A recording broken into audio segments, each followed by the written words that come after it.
Nkukulisaayo nnyo okusumula ebyemizannyo ne mazaalibwa tuyingiddewo n'ekitundu ekya program sumula.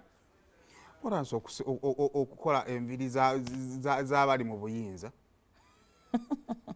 Ogezezzaako eno biganye. If you can't win them, join them. Omwana yankuba ekifaananyi ku Saturday n'agamba n'oli munyankole. Kano oyagala bwa PS. Bw'ati wabafaana. Bajja kuweeya agulika kye naye agulika kyaliyo ssente. Bonna we banteeka asabira nga bansasula. Oba bakuwanga olina okwesasula. Olwanye ndowooza n'amagulu onaatera okugasiba gazimbezimbe gasu. Ekifaananyi. Aye comment gyasinga okukola yagikola kusinziira ku kifaananyi. Nange n'ekitundu n'agamba naye. Esaabula. Ulaze enviiri z'abakatushabe bulala. Kakulege gwe nange n'etundu naye. Damubuuze muzeeyi. Anyinyonyole bulungi. Okay, kale akanyomero ntambuza ya byabulamu yes eno program sumula twongera okubuuzaako nti wasuza otatu munakuza omwezi 19 bweddu nkyezigenda kubeera. Na 11 ziggweyo ate mwami Sembajje tumuteeke ku bunkenke. Era liikiragayo omwezi nga gudduse mangu. Tunala lino kali kusinze ku asinga okweraliikira. Simanyi oba lwaki. Era waba anoonya sente za basayimo sinaziteekayo. Okay, kakati eri maaso gye tutandikidde tubadde tukulaga KCCA eyatutte essaala okusabira abantu eri ku kampu wali abantu abafuna ekiteezi. Ye essaala nnungi wakati mu bikolwa. Naye kye mbadde mbagamba. Kuba bw'otuuza ebikola nodda mu ssaala kubanga awanise.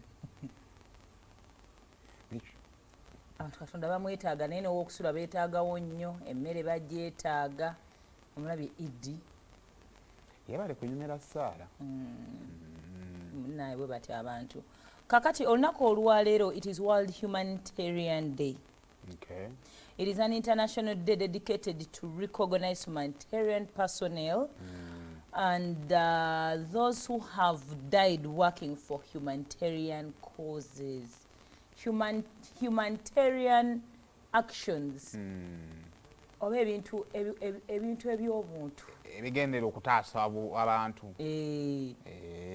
Humanity bwe buntu akakufuula a human being. Buli bwo practicing ak'obuntu. Bateri muntu asobola kutta muntu munne.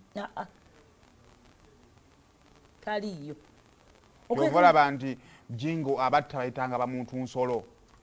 Mu movie oba kati uyina kye wavaako. Era tukubuuza banange ono taliimu yadde kabuntu. Ke tulinawo mu mutima akakugambisa ne Simon naye muzadde. Simon naye mwami alina bazadde be. Katona kuba muno katayime n'ogamba naye kati wenga mukuba ye abaana be balaga ako akakwambala akakuzuukusa ne kagamba n'ekyogenda okukola nange singa bakinkola. So abantu bangi aba practices humanitarian actions ez'okuyamba ez'okudduukirira abamu bafiiriddeyo. Some we are going to recognize them. Mu mboozi yaffe gye tuzannyaawo tulabye companies ez'enjawulo bajja zituteerayo kaawo ezidduukiridde abantu bano nomunange ab'ekiteezi. Tubeebaza nnyo tubeebaliza ddala ababatwalidde ebintu by'enjawulo. Babatwalidde ku byokwebikka. Eyo Rotary Club ey'ekiteezi mwebalire ddala.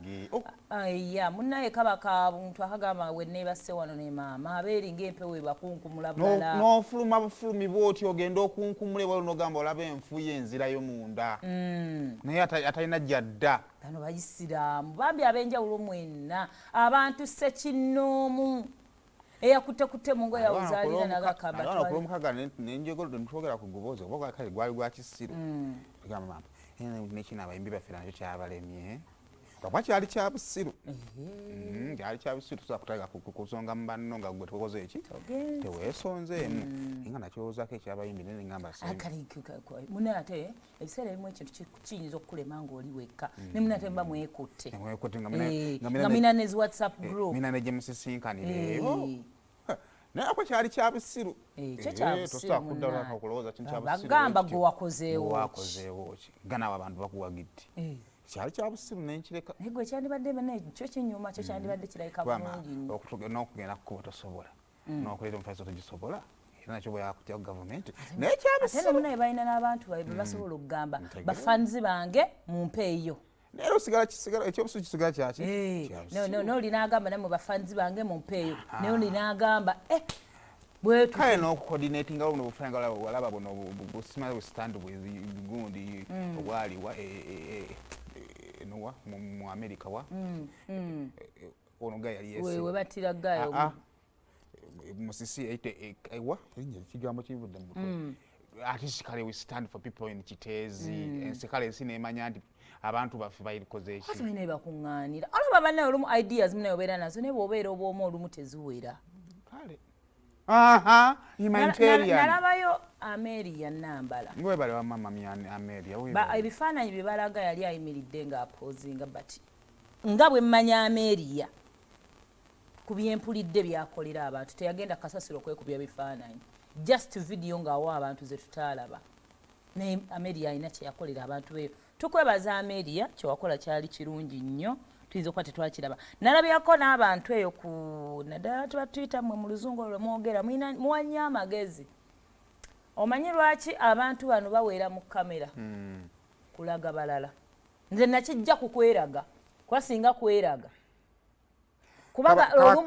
kaba kabiriiti kaba kabiriiti akagenda okusikira oli omukazi afumba emmere mamaddi afumbira abantu emmere n'agitwalayo kali nalaba abantu se bwe bamuleekaanira kale lwako Uganda eno tuweereddwa eddembe tetuweereddwa ssente tuweereddwa ddembe lyako kwandowooza yaffe nga tukola ki nga bwe twagala kale giwe funaffe abafuna omukisa tujja kuddamu nti kyokoze kya busiru tubalansinge okitegedde abantu mubaleke baweere mu kamera abalala babeere gwatayagala kuweera mu kamera please you're not in need and now also eno gye tugenda kati bino nga bwe ngamba nti humanitarian actions ngene kugira nti abantu bayinza okugira wamu now imagine kye twali twogerako abayimbi ne bajja bafanzi baabwe mutuweeyo engoye mbuki muli omukyasobodde buli omukyasobodde ekitegeeza ffeeno bafaani tujja demandinga for bagita accountability ebintu ebimu bisanakaka oba likes ebyo tebigenda tuyanza eyeetaaga emmere omuntu ali ekiteeza yeetaaga blanket tebimukwatako oba ampadde anoonya likes kale kazitwale azilonga alina kyampadde ekibikulu gibireeta kamera nga kweri bwejja kunagamba tubadde tusama mbadde basaba obiyinzirize gimpeeko ekyo kyekibi naye baba bagindekedde oba oli afuna likes nze anyambye kakati wamma humanitarian acts zijja in response of abantu bano abavaayo ddi ebiseera ebisinga ebibasinga okuvaayo one ngalo natural disasters now like what happened in Kitezi bigwa tebiraze byagwa tebiraze otherwise bambi abantu bandibadde tewali yali asobola bakasasiro yo ng'atandise ku bantu abatuuze ababeerawo bakugana amabaluwa agawandiikibwa abakulu abatasulayo naye nga bamulaba teri atayagala bulamu bwe teri atayagala bintu bye bandibadde besenfula ng'obudde bukyali ekitegeeza byagwa tebiraze omulimu sisi n'ebirala then waliwo conflicts entalo refugee crisis abantu ababeera mu refugee camps abo teri atayagala we bannanga akayimbako naye kabeera kabi nga yegulya ne weggalira naye ebyokubeera nga muli wantu wamu muli mukavuyo abakyala banaabana baami n'abaana buli kimu kigenda awo mu maaso obulamu buli omu teyandi butuuseemu health crisis omuli pandemics atune twabira wano mu covid nga abantu badduukirira eggwanga then waliwo social injustices omuli discriminations ne people who are like oppressed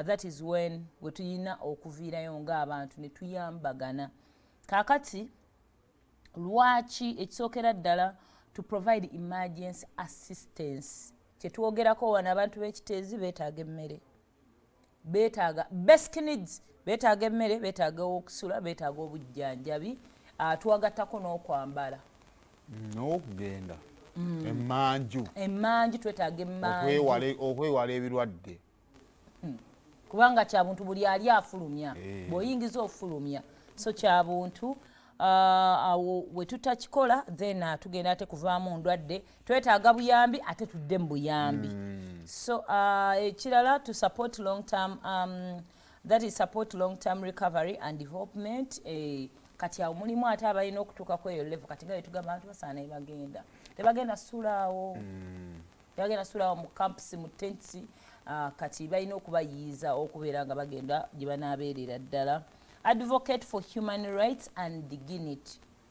Kambabuulire ennaku eno esobola okumalako ekitiibwa kyo, esobola okukwambula omuntu eyali yeegulira ettaka lye ne yeezimbira amaka ge ne bakulaba ng'otandise kuleebeeta kusabiriza, otandise okugenda abantu abamu oli ku mulimu kati katugambe otandise okuyisa akabbo naye singa abeera bakudduukiridde olumu ekitiibwa kyo banne mbabuulire okusabiriza kintu si kirungi, si kirungi. Era omuntu asabiriza aba asazeewo muva ku bino mmwe bye mukuba enseke ebyolwali gwe Seimo nti oba bazikuwadde bati bazikuwadde you can survive. I mean towangalira oluseke lwammwe lwalwali naye omuntu asaba ekintu olumu aba alina kyakwetaagako. Thank you.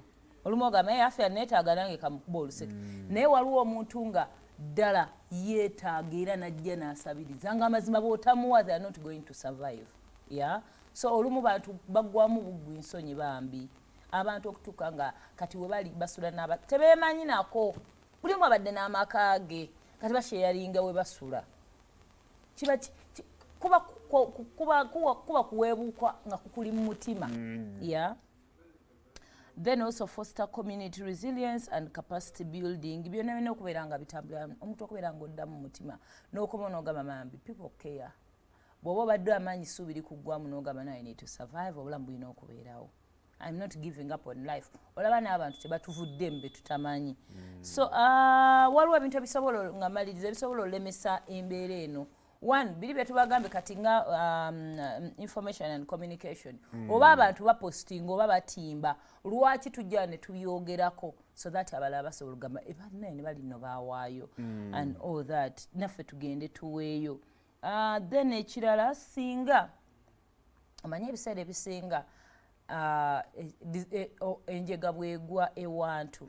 I have heard nti si government ya Uganda si gye njogerako yokka in particular all governments abantu bayinza okufiira mu lutalo ne bawa ennamba entono okitegeera olw'ensonga nti ebibuuzo bijja beera bingi nga ansa ntono naye singa information eba evuddeyo nga mu butuufu bwayo n'abantu bajjawo obuyambi obusaanidde.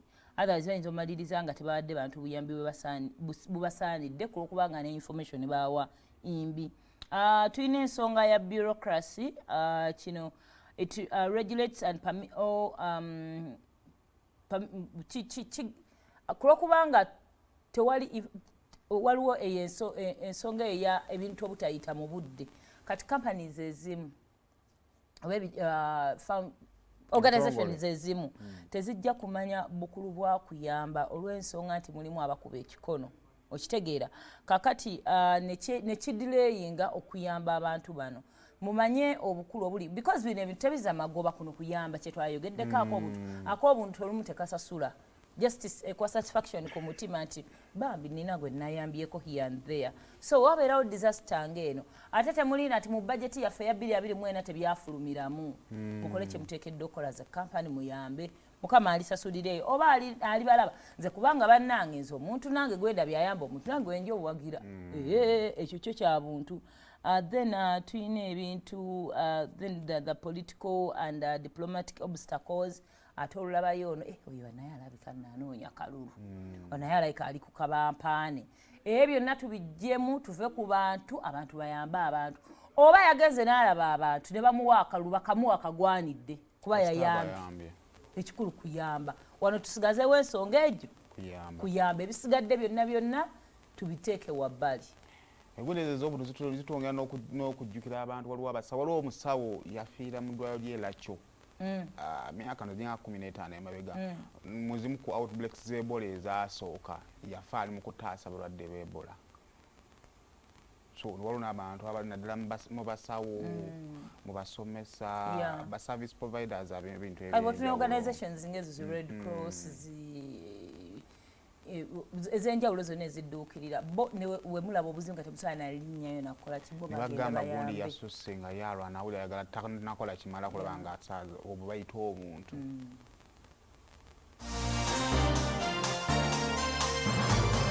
Kati eno y'entambuza y'obulamu bwo mu bintu eby'enjawulo wano mu pulogulaamu Sumulula.